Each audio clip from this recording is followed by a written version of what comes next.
Good evening, everyone. This is Ian Along, and welcome to the Off-Peak Show. Finally, may title na ako. Ayun, so, di ba lagi ko ginagamit yung slump show? Kaso, ang pangit pakinggan eh. Kahit noong pa, nung binabanggit ko yung time na parang, ay, parang slaps, di ba? So, no. So, finally, nakaisip po ako. Tops, the Off-Peak Show. Although meron pong Pops Toastmasters Club, isa din sa magandang club, isa din sa mga Toastmasters Club somewhere in Makati area. So, hindi po yung Pops na yun, no? Tungkol po yun sa mga public speaking group, di ba? Sa group of aspiring and currently current speakers. So, yun. So, magandang gabi po sa bawat isa. Welcome po. This is Ian Along, and thank you very much for tagging along with me tonight in this show called Pops. The Off-Peak Show. Yun ang tawag talaga doon. Kasi ang pangit pakinggan kapag graveyard slot. Kasi lalo yung misis ko, kapag binanggit yung graveyard or dead slot, takot siya sa mga ganung terminologies eh. Although sa iba, ginagamit nila nga graveyard shift, mga ganon. Siguro pwede rin graveyard shift, di ba? Pero kasi parang ano yun, the off-peak show, di ba? Kasi kaya sinabing off-peak kasi ito yung mga oras na kapag Sunday ng gabi, wala masyadong nanonood ng balita, wala masyadong nakikinig nanonood ng mga palabas sa TV. Kung manonood ba is para ma-entertain, para masaya, para ano lang. Kasi ang dami talagang too many noises. Ako yung, ako yung extra noise. Ako yung extra noise sa katahimikan, di ba? Na, ito kasi, napapansin ko, as a person na, as a person na nasanay ako makipag-usap, nasanay akong I'm a natural extrovert, but I'm in situations that I need to be alone. And then not really lonely, no? Kasi iba yung lonely sa alone, 'di ba? You can be lonely in the circle of peers, in the circle of people, but you can be alone but not lonely. But there are times na yun nga, dumating sa point na I'm being in a situation that na no matter how much I chase about it, talagang napapag-isa ako. And napapag-isa ako. And dito tayo papasok later on. Dito napag-iisa ako sa situation, sa ganung klaseng situation where I am when I am left alone. Not lonely, no? Kasi when you're left alone, because for one reason or another. And that's the thing that I keep on practicing. Kaya nga, masarap ako. Kaya nga, di ba, kapag may kausap ako sa live stream, kahit isa lang, dalawa, tatlo, apat, kahit 10, mapa-100. Although may mga iba, masaya nakausap yun pag maramihan, di ba? Pero, hindi ako, uh, while I'm happy in the presence of friends or peers or loved ones, non-toxic loved ones. Kasi hindi porket loved ones, hindi toxic, di ba? Ayun, so, ayun, nakita niyo yung title, no, yung earning or respect is earned fallacy, di ba? I thought of the topic about earning respect fallacy. Sino bang, may, I do not know about you guys, but maybe you have heard these words. Respect is earned. While during those times, kasi nag-i-evolve ang society, nag-i-evolve ang mga tao, nag-i-evolve ang workplace, nag-i-evolve ang organization. Kaya noon, sasabihin nila, respect is earned. By the way nga pala, no, gusto ko lang ipakita tong binili na kasi yung misis ko maraming binibili pero bigay o bili ito ng sister-in-law ko. Binigay niya sa misis ko. Ito yung Farm Fresh. Ano, Farm Fresh, 100% Australian milk, diba? So, yun. So, bili to o bigay. Gusto, alam nyo kasi, kesyo may ipakita ako.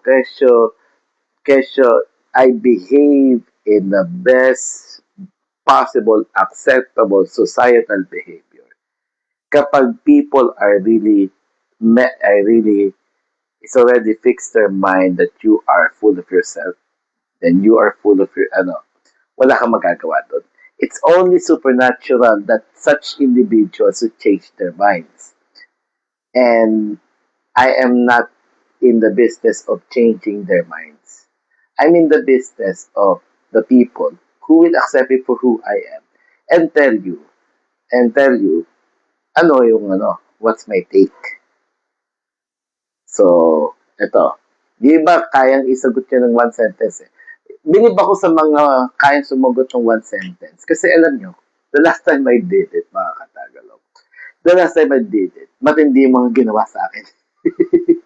It only goes to show that not everyone has the luxury of summing things up in one sentence.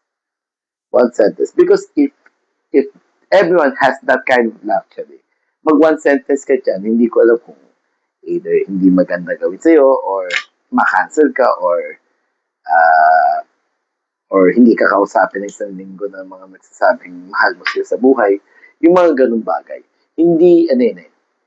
So, this is the anatomy of earning respect fallacy, di ba? Kasi respect is earned, ano, na lagi na rin narinig. Pero have you notice, there seems to be a problem when people say that respect is earned.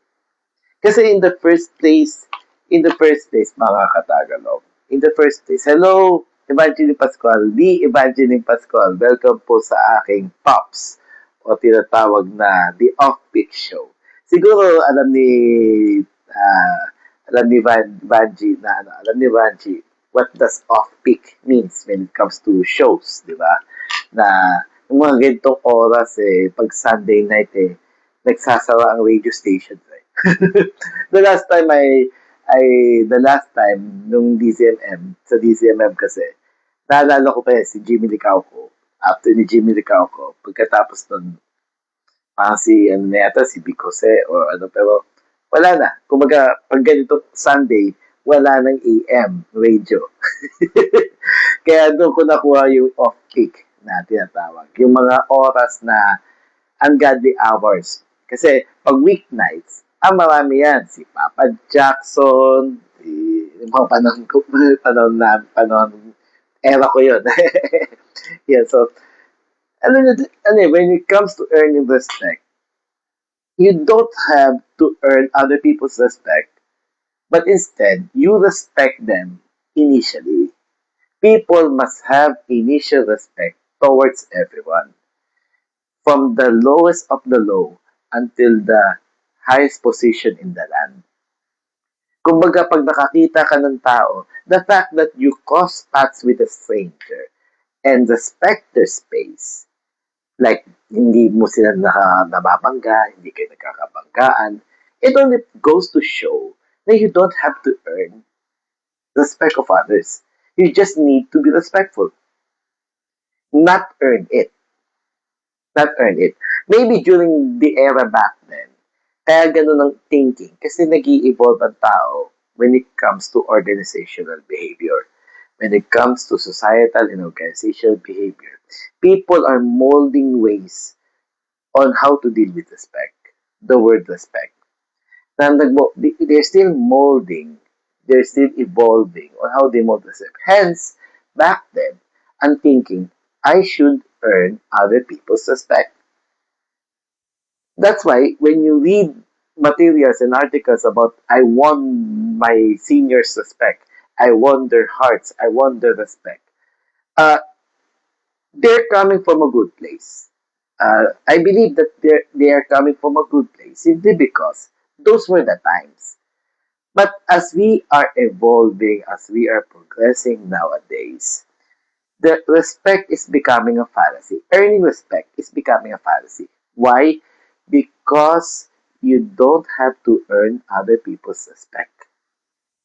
People must respect you just for being a human being. Think about this. Think about this. Reading glass ko to. think, think about this.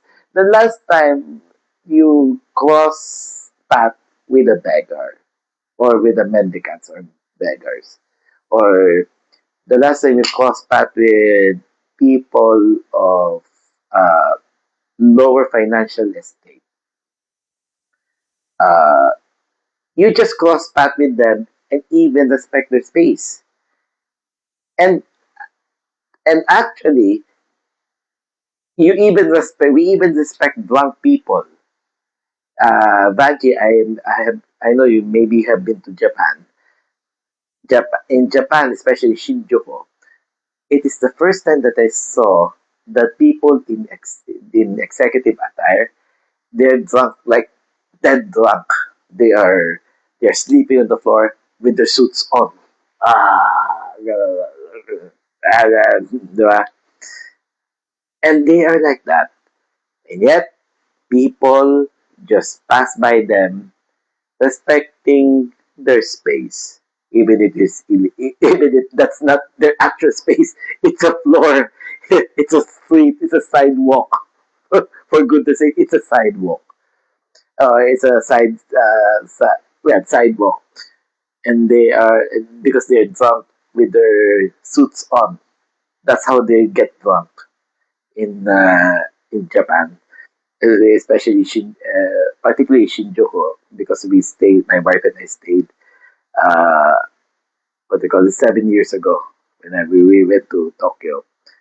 But the point is that is an example that we respect even the perfect stranger on their path, even a perfect stranger minding our own business, minding our own business, and not meddling with the business of others, even if they appear drunk. It becomes what you call a form of respect. And besides, even in the scripture, di ba, Ivanhoe Lorenciano, welcome to the live stream.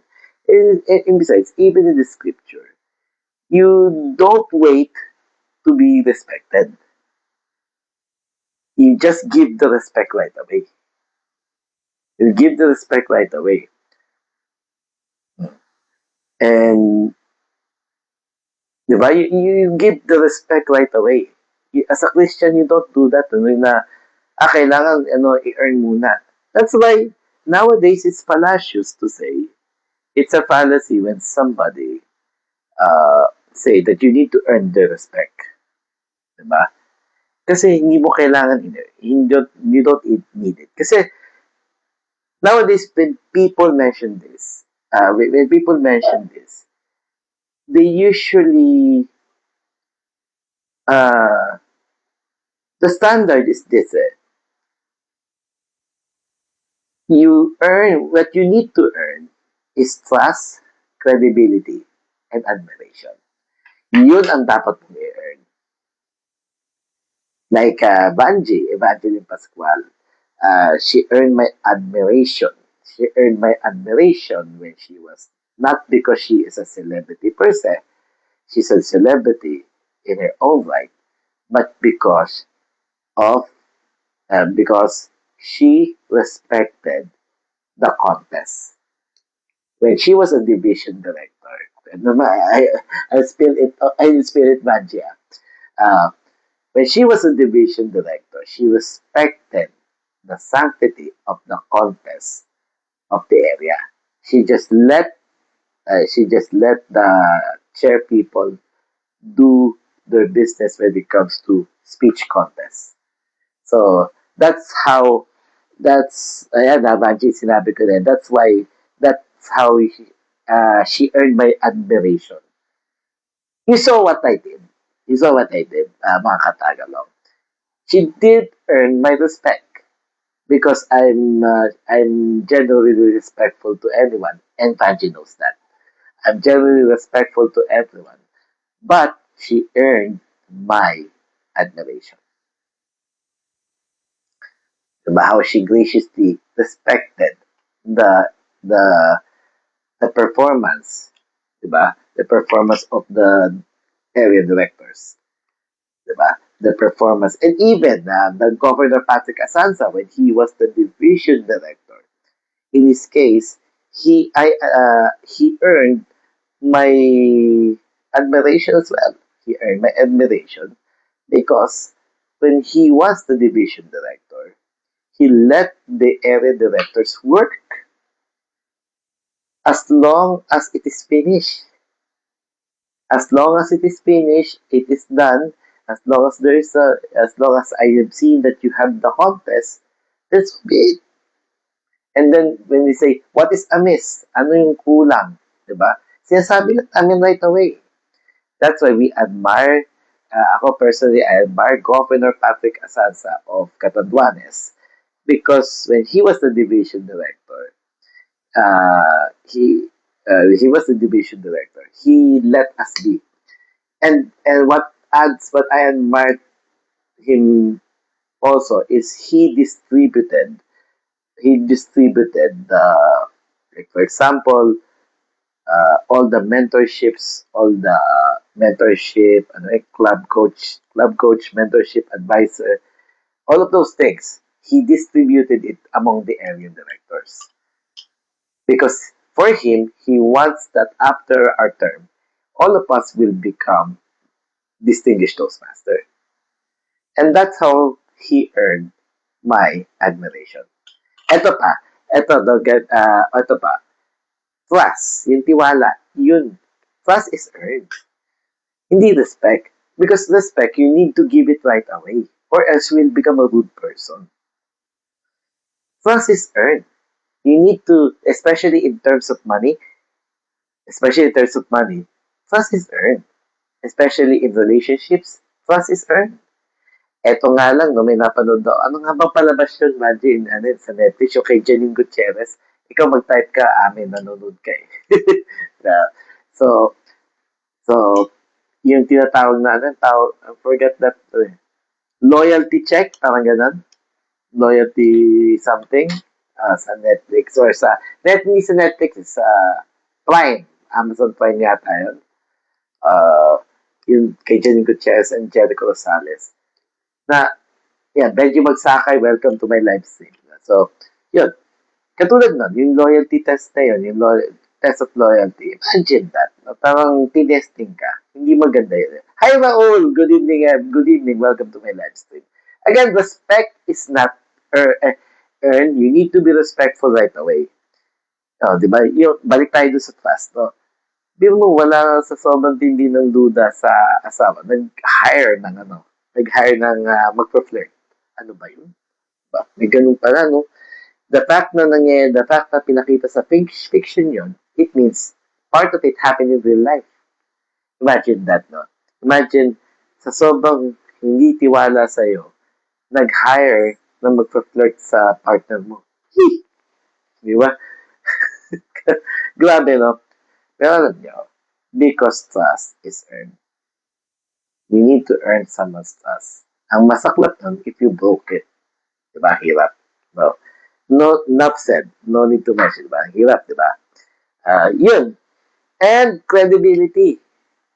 Credibility, pagdating sa credibility, you earn it in time.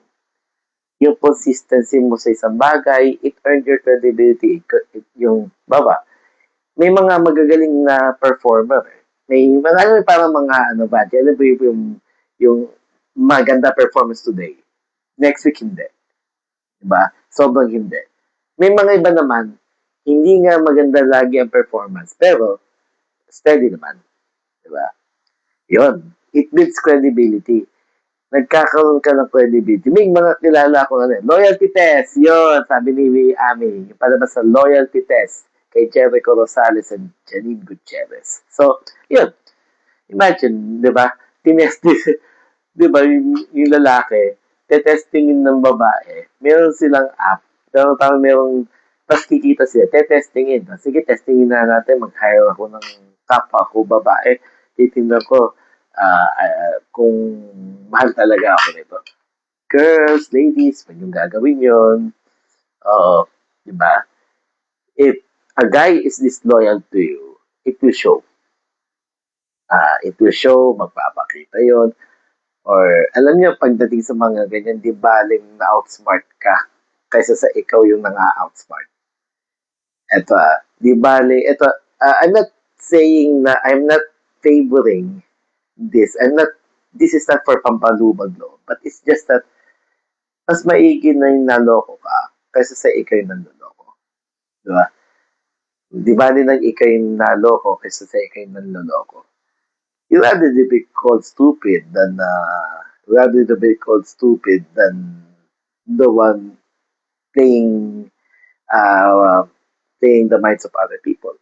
But anyway, that's another story, yung loyalty test. Na-promote ko tuloy. Eto na, pakita ko ulit kay Wena Banji. No? Yan, ano, pinakita, yan. Kasi ano daw, pakita ko daw, sabi ni Alin. Ano, bigay mo ba, bili ba to? O bigay? Sabi, pakita ko daw eh. Oh, look, ipakita ko daw. Oh. Yan, oh. Ayan, ayan, oh. Yung isa, low fat, diba? Isa low fat, isa 100% daw, farm fresh daw. Pero masarap siya. Ang problema lang, baka sumama. Yan, chocolate milk. Pero hindi ko ininom yung chocolate, yung 100% lang. Yung ano, yung farm fresh lang. Kaya na, hindi ko pineflex yan. Gusto ko pakita ko daw eh. Diba? Anyway, ayun nga, yung when people invert to that kind of logic called earning respect fallacy, yung, kasi anong nangyari dyan, minsan, it's a mask form of insecurity. Hello, Lizelle. Welcome to the live stream. Hello, Toastmaster Lizelle. So, insecurity. It's a form of insecurity na pahirapan na i-earn yung respect. Yung kailangan i-earn. Respect is earned, di ba? It's insecurity. Another one, mga katagalog, it's what you call hazing. Parang hazing siya. Parang, if you kung pinagdaanan namin, kailangan pagdaanan ninyo. The question is, kailangan ba? Kailangan ba dumaan ka sa mga maldita at maldito? Kailangan mo ba silang daanan? Diba? Di ba kung magulang mo sila? Kung magulang mo sila, kapatid mo, diba? Wala kang choice, dadaanan mo sila. Lalo kung if you're under their shelter, kasi alam nyo, may mga taong patriarchal and matriarchal pagdating sa mga businesses nila, wala kang magagawa. If you're part of that patriarch-based company, matriarch, like family business, wala kang choice. Dadaanan mo sila. Di ba? Pero outside that example, kailangan mo ba sila pagdaanan? Di ba? Because they earn the respect, kailangan ganun ka din. Di ba? People will disagree with me one way or the other because they are not disagreeing, not because they're wrong per se, I'm right or I'm wrong, they are right. They are disagreeing because part of them had experienced different things, had different experiences. Diba? Personally, personally, I I've been to a workplace where you need to earn the respect, quote unquote. And I've also been in a workplace where respect comes first, then you earn your credibility. You see, that's the reason why it's problematic to earn the respect is because you need to earn the credibility. You need to earn if you do eto no, while some of you will not earn admiration, mo you're not earning others admiration. Okay lang 'yun. Kasi they are really eto no, kasi I cannot blame celebrities for trying to earn admiration because ano yun eh, that's the fuel. Kasi ano yun eh, yun yung, that's where the livelihood comes in eh. Diba? That's where the livelihood comes in. So kailangan they need to stay relevant. Diba? They need to stay relevant in order for them to have kahit mga ang tawag doon, character roles. Diba? Kumbaga yung yung whether they do it intentionally or not, uh, whether they do it intentionally or not. Hello, Bernard Buenavista. Welcome to the Let's See. Si Bernard is kababata ko yan. Anyway, Diesel, si, uh, si Bernard. Diba? Si Bernard yan eh. Buena Vista ka ba? Buena Vista. Yun. Uy! Banji, ito si Bernard Buenavista ay taga Hermosa, Bataan. Oh, kung hindi ako nagkakamali, si Bernard nga, Si Bernard Buenavista ay taga Hermosa, Bataan. Oh, di ba? Kaya small world, di ba? Thanks to Facebook. Ayun. Uh,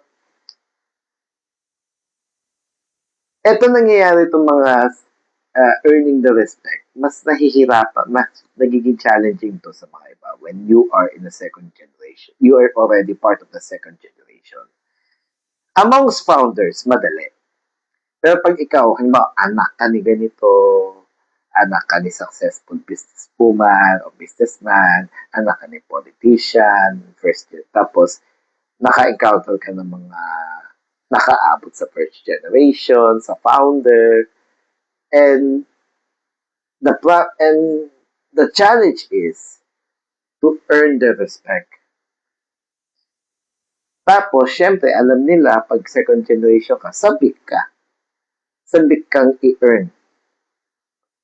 Any second generation person na hindi dumaan sa sabik stage, meaning when you are sabik ka na ma-earn, quote unquote, yung trust nila is dumating ka sa sabik stage na yun.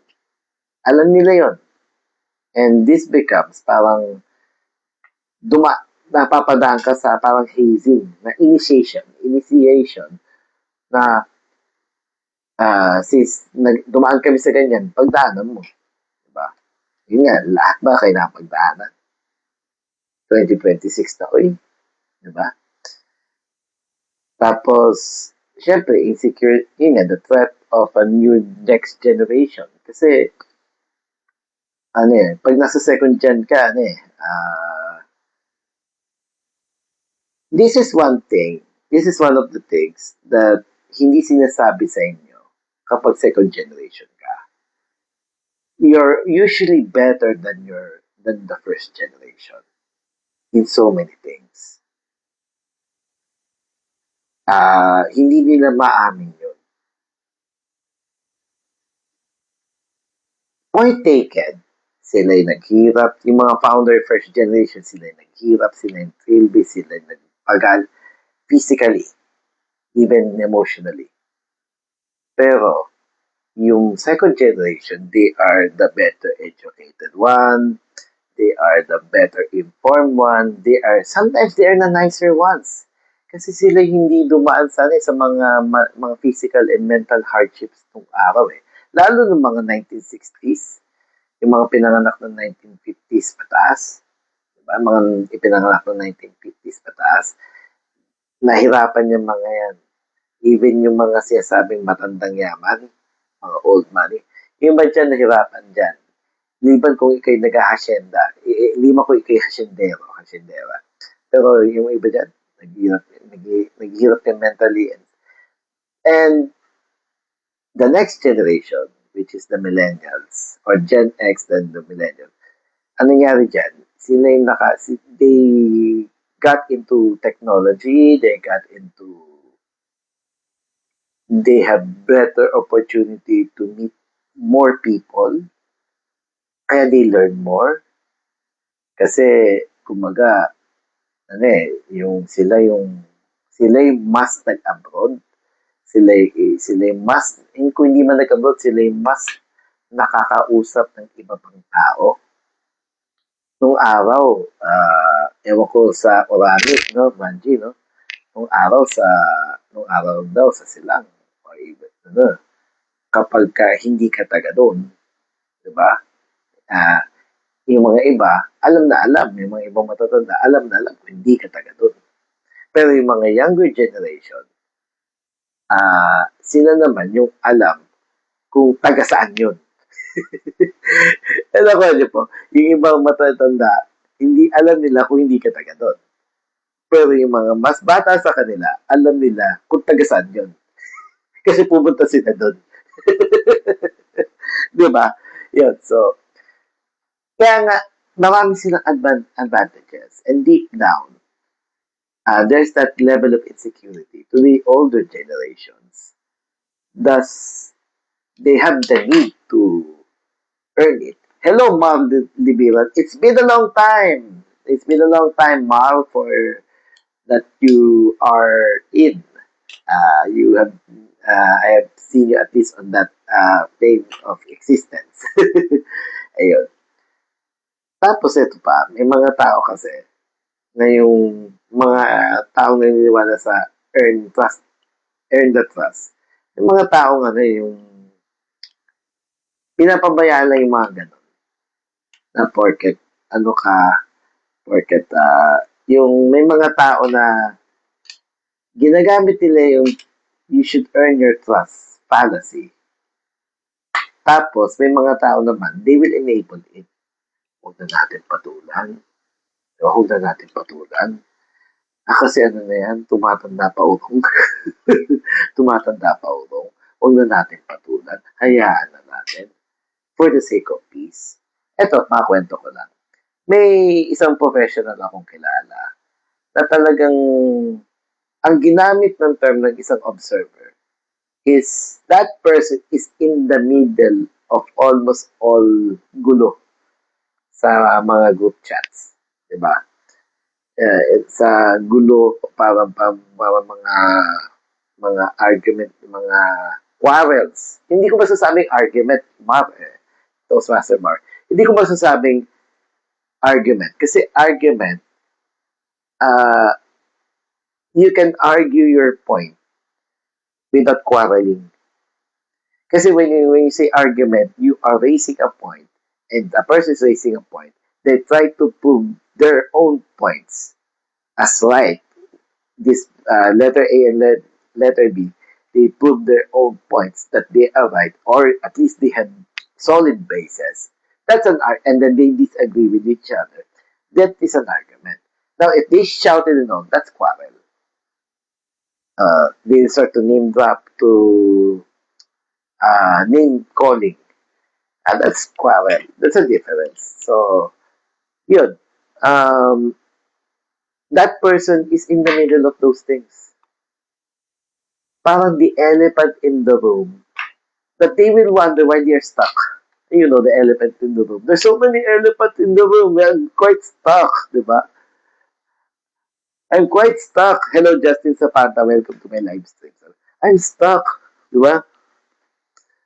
Magtataka sila, ang daming elepante sa kwarto. Di ba, elephant in the room? Are you familiar with the term elephant in the room? Na there is that problem and nobody is talking about it. And that professional is that professional. Na yung group chat nagiging magulo dahil that person is in the middle of it. Pero nobody seems to confront the person simply because the peace at all costs. Sila yung mga nagbe-benefit sa peace, sa earning the trust. Such individuals, yung mga ganong klaseng tao, sila yung mga example ng mga taong naniniwala sa mga, you should earn my trust, pa? You should earn my respect. Again, there are at least three things that you need to earn from others. Admiration, trust, credibility. But respect, you do not need to earn it. As mentioned earlier, kahit kapulube, pag nakasalubong mo, hindi mo yan binastos or hinayaan mo siyang makahiga o nakaupo lang, ganyan, ano yung kamay, hinayaan mo, hindi pinansin. That's a form of respect. Respect in the form of minding your own business. That's respect. So, bakit? Ano bang ginawa ng pulubi na yun to earn it sa'yo? Diba? Wala. I'm not discriminating. Just thinking about it. Diba, yun nga, yung mga ganun tao. O yung mga tao na, eto nga, kahit nga lasing sa daan we respect their space. Tama, Mar? Tama, Banji, di ba? Na, na, di ba, you don't need to, kumbaga, initially, you need to earn their, I mean, you earn their, you did earn, they did earn your respect. You're just being respectful. And sila din, systemically, hindi ka nila binubulabog. Baka naman, pag naglumas po, lalo pag ikaw dadaan ng Quezon Ave, going to Araneta, di ba? Pag-lumas po, tapos pag ayaw mo, okay. Ano sila? Basic respect. Na-earn ba nila yun? Or na-earn mo ba yun? Hindi. Mutual respect. Ayaw mo may storbo, aalis siya. Mutual respect.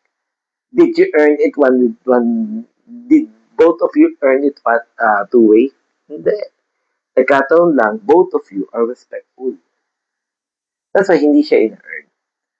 Eto na, balik na tayo. May mga taong ganun, opposite of that. Pero hindi nila wala silang magawa because they need to maintain the peace.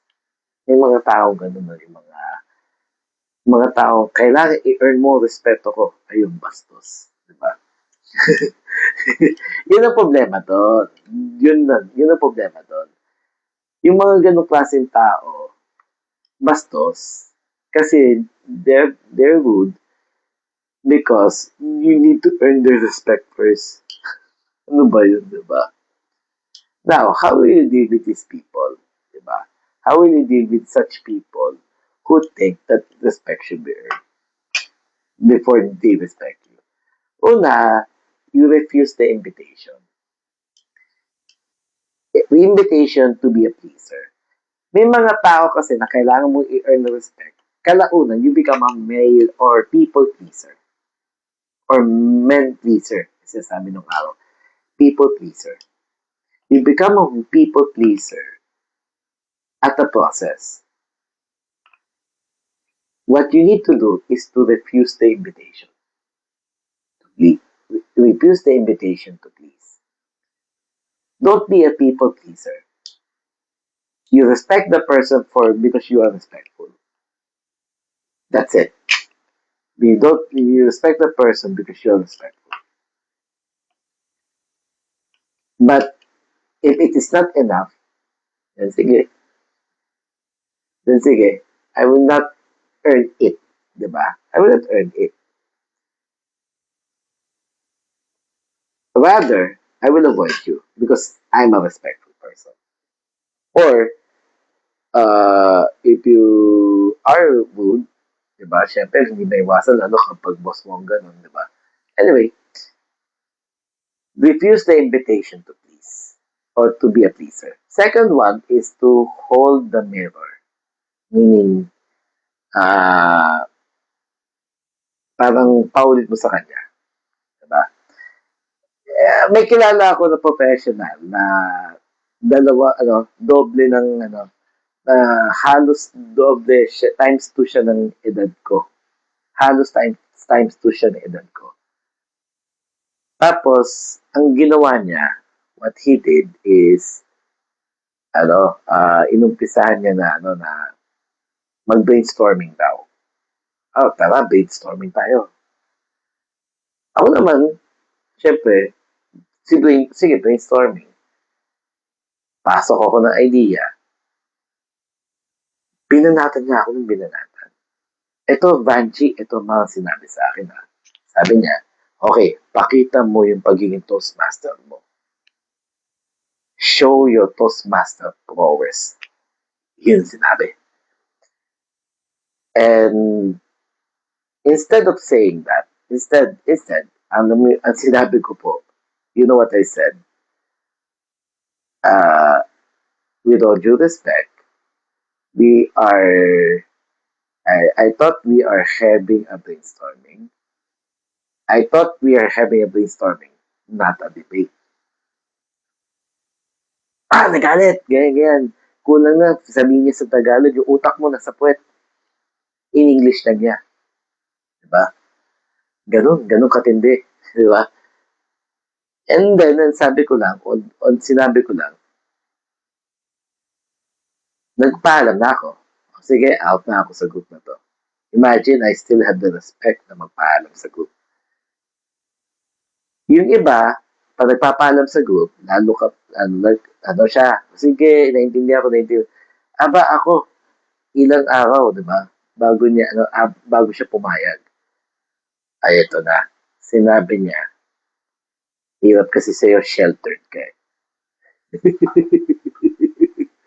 Sinabi sa akin yun, ang hirap sa'yo, sheltered ka. You know what?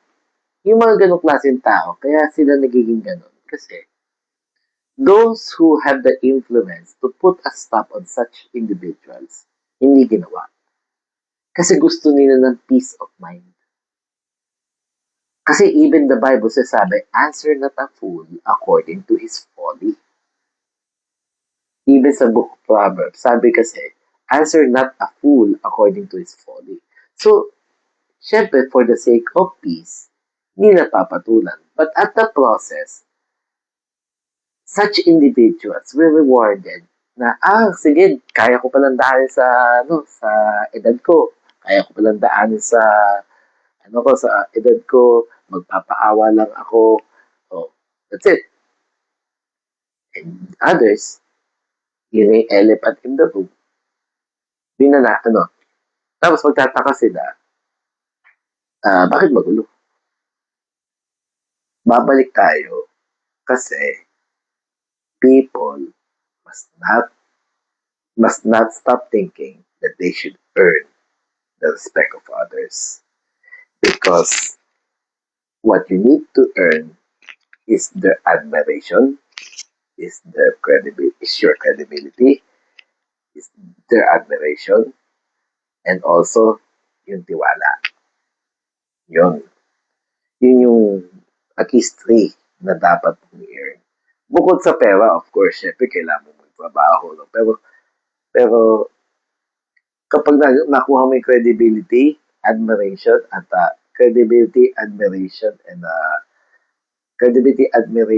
tiwala ng ibang tao, kikita ka eh. Diba?